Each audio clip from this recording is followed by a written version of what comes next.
اعوذ باللہ من الشیطان الرجیم بسم اللہ الرحمن الرحیم۔ آسمان کے دروازے کھل گئے، موسلا دھار بارش ہونے لگی، زمین کے چشمے بھی ابل پڑے اور سیلاب تند و تیز کی صورت اختیار کر گئے۔ پانی ٹیلوں کو ڈبوتا ہوا پہاڑوں کی چوٹیوں کو چھونے لگا۔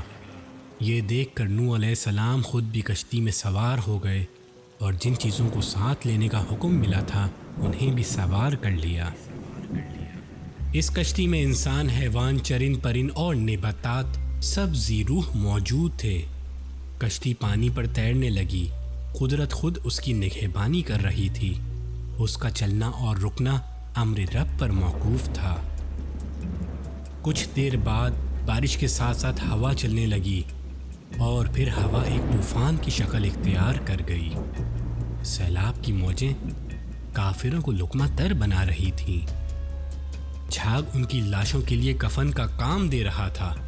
وہ موت سے بچنے کے لیے ہاتھ پاؤں مارتے، لیکن موجیں انہیں دبوچ کر فنا کی گھاٹ اتار دیتی۔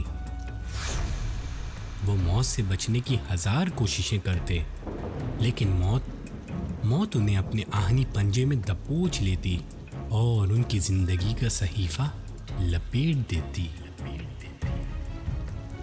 حضرت نوح علیہ السلام کشتی پر کھڑے عذاب الہی کا منظر اپنی آنکھوں سے دیکھ رہے تھے۔ اچانک نظر کنان پر پڑی۔ کنان آپ علیہ السلام کا بیٹا تھا۔ اس کی پیشانی پر شقاوت لکھی تھی۔ وہ آپ سے الگ رہا تھا اور آپ کے دین کو قبول نہیں کیا تھا۔ نوح علیہ السلام کے دل میں جذبہ پدری کروٹیں لینے لگا۔ بچے کی محبت اور شفقت نے بے قرار کر دیا۔ رکت طاری ہو گئی اور بے اختیار چیخ اٹھے کہ اے کنان، اے میرے لختے جگر، تو اللہ کی قدرت اور فیصلے سے بھاگ کر آخر کہاں جائے گا؟ اگر تجھے جان عزیز ہے تو اے میرے بیٹے آ اور ایمان کی دولت کو اپنے سینے سے لگا لے۔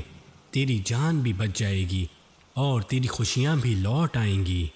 اگر گھر والوں کے ساتھ سعادت دارین کا خواہاں ہے تو آ جا اور اس کشتی پر سوار ہو جا۔ اللہ تعالیٰ نے اس واقعے کو قرآن میں اس طرح بیان کیا ہے۔ ترجمہ: بیٹا سوار ہو جاؤ ہمارے ساتھ اور نہ ملو کافروں کے ساتھ۔ نوح علیہ السلام سوچ رہے تھے کہ شاید آواز اس کے دل کے تہوں تک پہنچ جائے گی، وہ ایمان لے آئے گا۔ یہ چیخ اس کے شعور سے ٹکرائے گی اور غفلت کے سارے پردے تار تار ہو جائیں گے۔ لیکن یہ کلمات، یہ مخلصانہ نصیحت اس کے نہا خانے دل تک نہ پہنچ سکی، بلکہ دل پر پڑے پردوں میں اٹک کر رہ گئی۔ وہ اب بھی یہی سوچ رہا تھا کہ وہ بچ جائے گا، قدرت کے ہاتھوں کو ناکارہ کر دے گا۔ اپنے باپ کے جواب میں کہنے لگا، رہنے دو، میں پناہ لے لوں گا کسی پہاڑ کی چوٹی پر، وہ بچا لے گا مجھے پانی سے۔ نوح علیہ السلام بیٹے کی سرکشی دیکھ کر پریشان ہو گئے۔ حزن و ملال کے لہجے میں اسے سمجھانے کی کوشش کی اور فرمایا، آج کوئی بچانے والا نہیں اللہ کے حکم سے مگر جس پر وہ رحم کرے۔ پھر نوح علیہ السلام اور کنعان کے درمیان ایک موج حائل ہو گئی اور وہ باپ کی آنکھوں سے اوجھل ہو گیا۔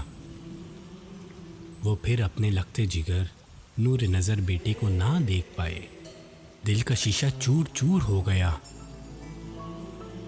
اپنے مالک کی طرف متوجہ ہوئے جو بے کسوں کا ملجا اور مصیبت زدوں کا سہارا ہے، اور عرض کی، میرے پروردگار، میرا بیٹا بھی تو میری اہل سے ہے۔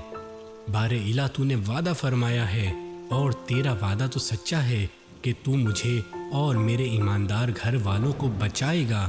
الہی تو احکم الحاکمین ہے۔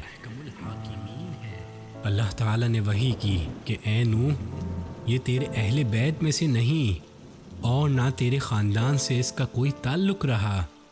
وہ شقی اور بدبخت ہے، اس نے میری قدرتوں کا انکار کیا۔ تیرے اہل بیت تو وہ مومنین ہیں جنہوں نے تیری رسالت کی تصدیق کی اور تیری دعوت پر لبیک کہا، صرف انہی کا تیرے اہل بیت میں شمار ہوگا، صرف انہی کی نجات اور انہی کی زندگی کو باقی رکھنے کا میں نے وعدہ کیا ہے۔ قرآن اس واقعے کو کچھ اس طرح بیان کرتا ہے، اور ہمارا ذمہ کرم پر ہے اہل ایمان کی امداد فرمانا، مگر جس نے تیری رسالت کا انکار کر دیا اور آیات الہی کی تکذیب کی وہ تیرے اہل بیت سے خارج ہے۔ ایسے بدبخت کے لیے تمہیں شفاعت کی اجازت نہیں، چاہے کتنا ہی قریبی ہو۔